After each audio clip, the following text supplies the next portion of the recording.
The 80s was really the moment when the city's economy shifted. The old working class city was dead. That city died in the 1970s, that kind of infamous period of urban decay and urban blight. The subways covered in graffiti. The Ford to city dropped dead. New York was broke. And then it's reborn. Its economy is now reborn, but it's now orbiting around Wall Street, orbiting around finance, orbiting around money. That's sort of what happens in the ensuing decades, is that the rich continue to get richer. The poor kind of stay where they are. And even when wages start to increase, you still have cost of living really kind of outpacing them. And you get to a kind of a point where the city has become unaffordable for the middle class. And I think that's what Zohran is tapping into. Is he going to win? Welcome to Open Book. I am your host, Anthony Scaramucci. Joining us is Jonathan Mahler. He wrote an amazing book.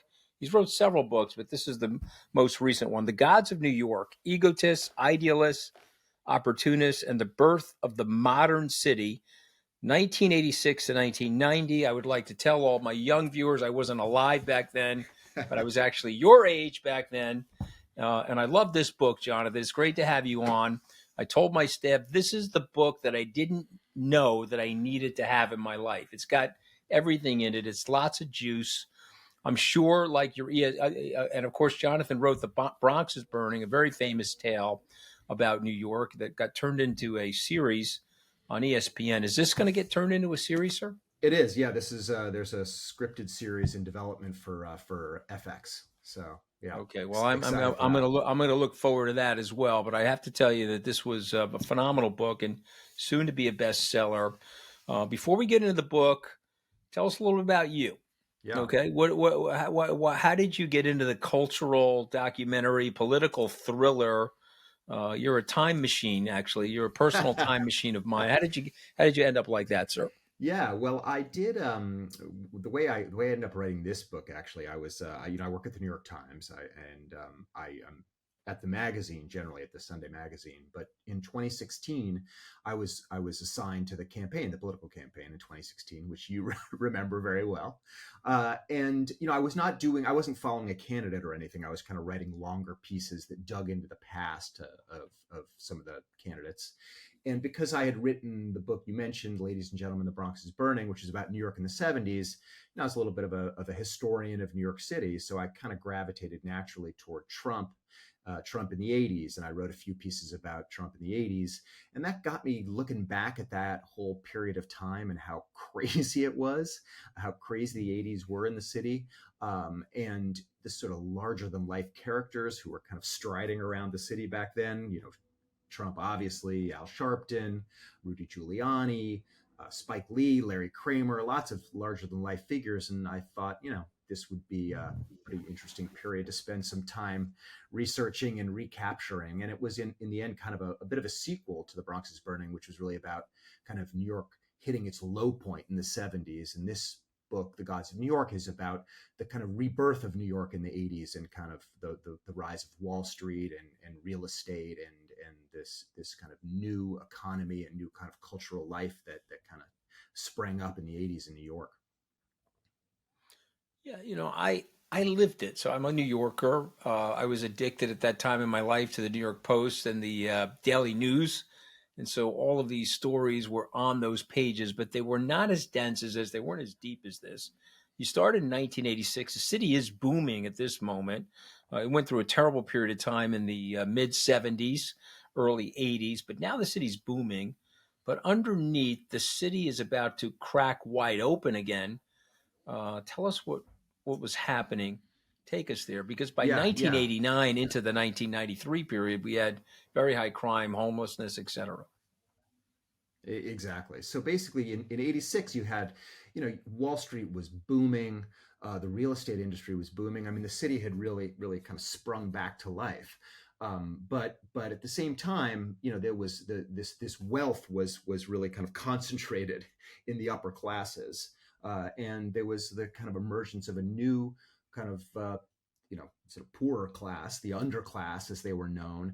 And then what happens is you get this series of kind of crazy confluence of events. So from crack to homelessness, as you say, all these kind of racial incidents, Howard Beach, the story of kind of 𝗕𝗵𝗲𝗰𝘀𝗀, the Central Park jogger, and then of course Black Monday, which you may remember, the Wall Street crash in October of '87. So all these events kind of conspire, in AIDS. I don't think I mentioned AIDS. All these events kind of conspire to throw the city into this kind of crazy period of turmoil and upheaval.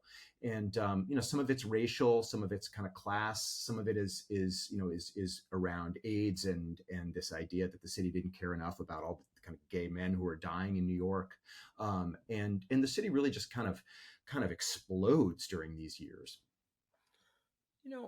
One of the things that grabbed me, because at the time of this genre, one of the best-selling books out there was The Bonfire of the Vanities. So you remember that book. You write about it. It was written by Tom Wolfe. The book, The Bonfire of the Vanities and The Gods of New York, when I read those things as a sociologist, I'm not one, but I'm playing one on this podcast, it makes me think that the city of New York was becoming a city for the rich. Am I right about that or wrong about that? And if I'm right about that, explain what happened.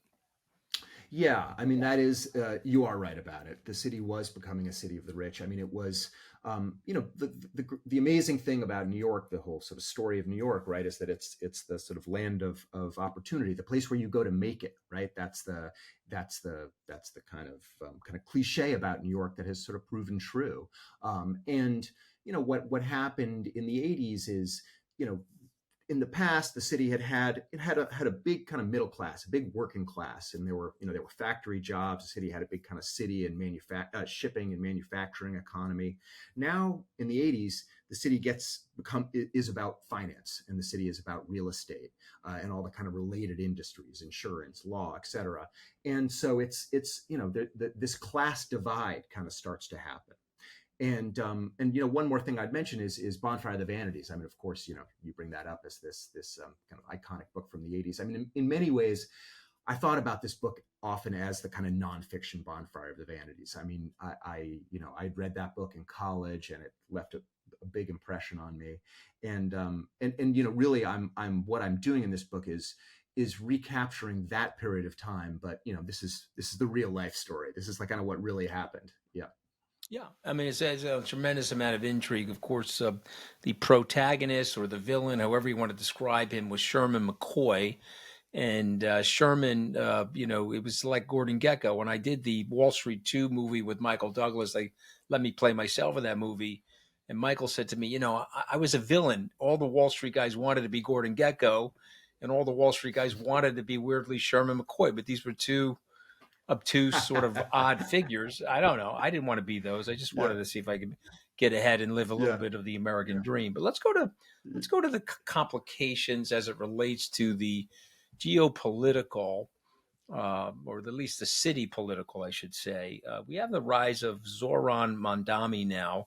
His campaign is kind of an echo or maybe a correction of what went down in the '80s. How do you connect his platform to what was set in motion back then? Yeah, I mean, I think you can really connect the dots pretty cleanly between the two. I mean, I think the '80s was really the moment when the city's economy shifted, right? When the old kind of, working class city was dead. That city died in the 1970s, and that kind of infamous period of urban decay and urban blight, the subways covered in graffiti, the Ford to City dropped dead, New York was broke, and then it's reborn, and it's reborn. Its economy is now reborn, but it's now kind of orbiting around Wall Street, orbiting around finance, orbiting around money, and that's sort of what happens in the ensuing decades, right? Is that the rich continue to get richer, the poor kind of stay where they are, and even when wages start to increase, you still have the cost of living really kind of outpacing them, and you get to a kind of a point where the city has become unaffordable for the middle class, and I think that's what Zohran is tapping into. Is he going to win? Yes, I think it's pretty clear that he's going to win. Yeah, I mean, I think the business community is doing everything it can, but I don't really see it. I mean, do you? Well, listen, I'm a big poly market guy. He's at 82% in the poly markets, and Well, there you also go. if Yeah, if yeah, Eric Adams and ̈Curtis Sliwa and Andrew Cuomo are in the race, I mean, it'll almost guarantee his electoral success. So, we'll hope yeah. he gets a little bit more adaptive and less ideological. Let's go to your killer lineup. You've got Trump, Mayor Ed Koch, Rudy Giuliani, Al Sharpton, the much larger version of Al Sharpton. He's only shrunk by about 200 pounds since then. Spike Lee, Larry Kramer. It's a big, big personalities who really understood the game that they were Yeah. playing and who got played. I think everybody you mentioned was playing the game well. I think that what all of these guys and sharp I think one way to think about this is, someone asked me recently if I had written this book in 2014, would it have been a different book?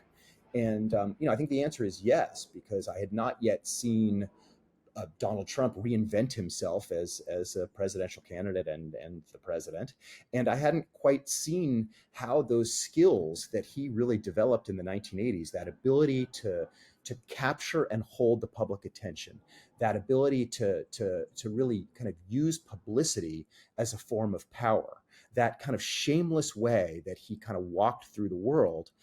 you know, it wasn't until he became president, really, or ran his campaign, that I saw like how he was able to take everything he learned in 1980s New York and apply it on really the biggest stage in the world.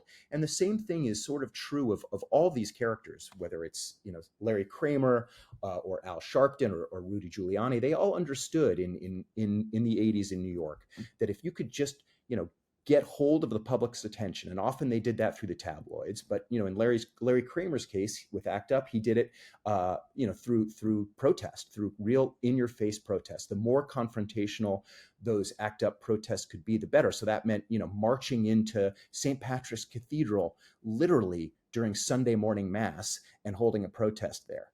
The more you could kind of stir things up, the more effective you were at getting attention, the more power you had. And I think that it was sort of through the tabloids in particular, but also just through the life of the city in the 80s, that all these figures kind of learned that lesson really, that publicity is power. I looked up to Trump in the 80s, read his book, The Art of the Deal. I wasn't even an outer borough kid, Jonathan. I was a Long Islander. I was a Nassau County on the border of Queens. Family was dad was a blue collar worker. So I looked up to Trump. Tell us about, because you write about him, there was a mystique to him for people like me. What was it? Yeah. I mean, I there think he's are a a couple dick things now, going by the on. I way. I mean, just point that out, but I did look up to him back I then. know, I know. But go Yeah, ahead. What was it about him? yeah, yeah. Well, I think, I think that first of all, this was a different moment. I mean, this was a very particular moment in time when it suddenly became kind of, okay, and more than okay, to flaunt your wealth. I mean, that's what the 80s were about. The 80s were kind of about excess, Yep. about Conspicuous consumption. Yep. conspicuous consumption, exactly. The Yep. masters of the universe, as kind of Yep. Tom Wolfe called them, right? And so I think that there was that kind of value shift, and he really embodied that kind of more than anyone. I also think that there was a look, we've learned so much about him since then, right? So, I mean, I think that you can be forgiven for not knowing some of these things about him, not understanding some of these things about him at the time. Um, and I think that one other thing that's kind of important, and it's easy to kind of lose sight of, because one interesting thing is, as I went back and did this research, I saw that we all know that Trump was obviously like a big figure in the tabloids, right? The New York Post really built him up. I mean, but so did the New York Times. The New York Times gave Trump an enormous amount of attention, positive attention, in the 80s. And then you kind of think like, well, how did that happen? And then you have to remind yourself that this was a moment when New York was just coming back from the dead. It was just kind of pulling itself out of this death spiral in the 70s.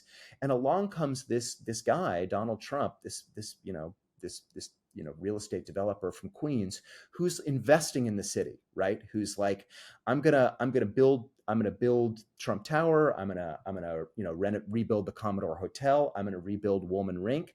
And so the city was kind of, I think it was easy to admire someone who is kind of doubling down on New York, not long after so much of the country and the world had really given up on New York. So I think that made him kind of a more, kind of almost admirable figure, someone who people like kind of respected.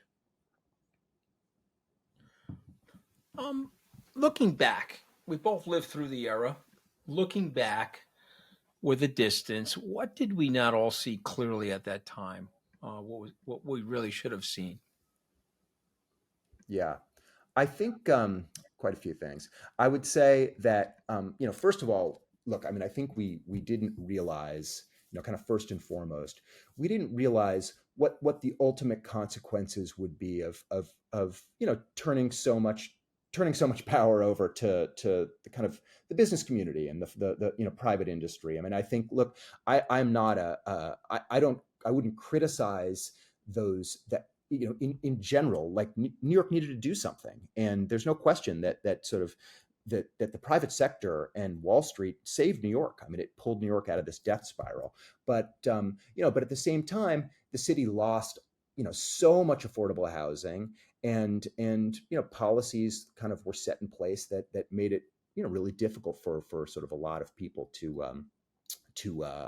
make it in the city, to have opportunity in the city. Another thing that I feel like we didn't realize, and this is a little bit of a kind of commentary about the media.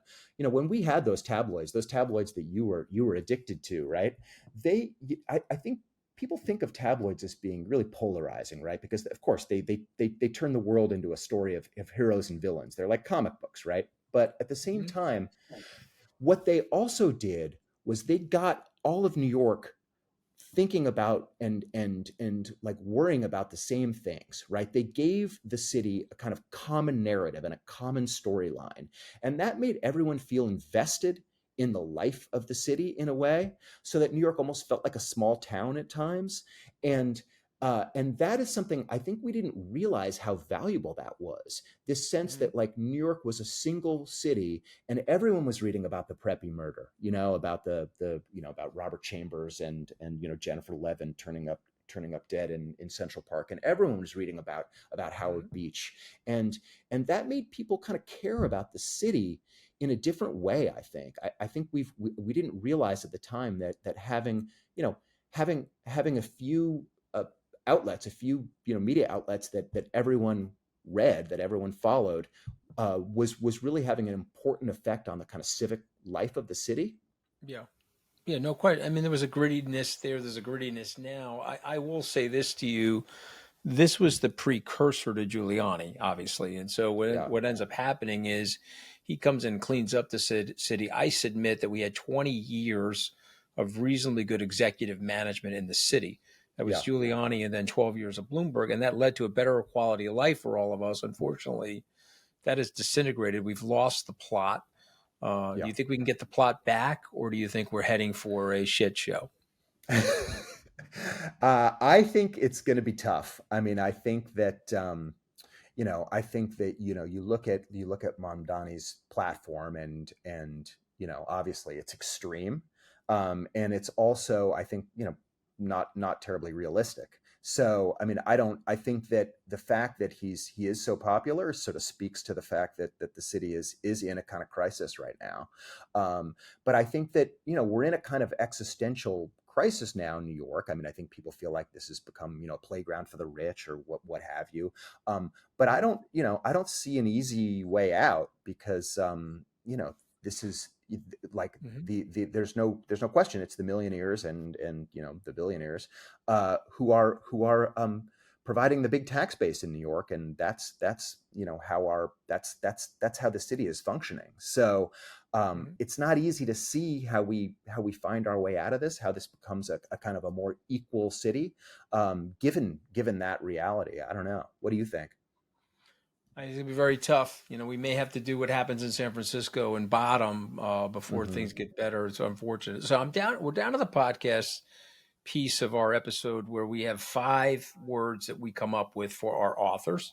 I'm going to read the word or the two words, and then you're going to react to the word. You give me a sentence or two. You ready? Yeah. If I say Wall Street, you say what in context of your book? Gordon Gekko, Michael Douglas. Greed is good. Greed is good. Alan, Yeah. 𝗕𝗫𝗁, right? Ivan Ivan 𝗕𝗫𝗁𝗀𝗀, right? for sure. Mhm. Yeah. Right. If I Yep. say 1986, what do you think? I say Ed Koch's reelection. I say 𝗕𝗺𝗃𝗁𝗀, which was, this sort of tragic, a group of black men find themselves in an all-white neighborhood in Queens and are chased by a group of white teenagers with baseball bats, and one is chased under the expressway and killed. I think, let's see. I mean, that's pretty good. Yeah. Well, you see, you left out the big piece. The Mets. For me, The Mets. Thank The you. Mets. I was waiting for that, John. That was the first. That was the first thing that came to mind. But only 39 years. Yeah, I just point out to my friends that if I got to wait another 39 years for a Met victory, I'll be 100 years old. Okay, let's go to Zohran Mamdani. Zohran Mamdani, socialist. I would say the future of New York. I would say, gosh, what else? I mean, I would say excitement. I think there is genuine excitement around him, for better or for worse. Yeah. Okay. All right. Let's go to the next one. Ready? I say the word New Yorker. You say what? Well, magazine for one. I would say, I mean, I think that is actually something I really kind of thought about a lot while I was writing this book. Because I mean, I think, this idea of like the New Yorker as a person who kind of cares about the city, who doesn't just live in this city, right, but who loves the city, and that's I think that's and sort of believes in the promise of the city and the possibility of the city. That's, I guess, my definition of a New Yorker, not just a resident, but someone who sort of believes in the idea of New York, what Mario Cuomo kind of called the New York idea, right? All right, let's go to the words New York. You say what? Frank Sinatra. I would say still the place, isn't great, it? Great, Am I wrong? It is the best. It's, I'm never leaving. I mean, he's going to torture me, Zohran, because he hates hedge fund managers and people like me. But I'm never leaving. You know what I mean? Maybe your next book will be the demons of New York and the people that do shit, bad stuff. But listen, you've written an amazing book. I want to thank you for coming on. Loved every minute of it. Jonathan Mahler, The Gods of New York. What a great book. Egotists, idealists, opportunists, and the birth of the modern city, 1986 to 1990. What's next for you before I let you go? I don't know. I mean, I'm still at the Times, so I'm I guess for the moment, I'm just going to kind of refocus on my magazine stuff. But I'm, definitely planning another book. I'm just not sure what it is yet. Well, listen, this was a great one. You're going to have to try to top this, sir. It's going to be hard. I wish you great success on another book, but I want people to go out and buy this one. It's what a great narrative about what happened in our great city 30, 40 years ago. Thanks so much for joining us. Thank you so much for having me.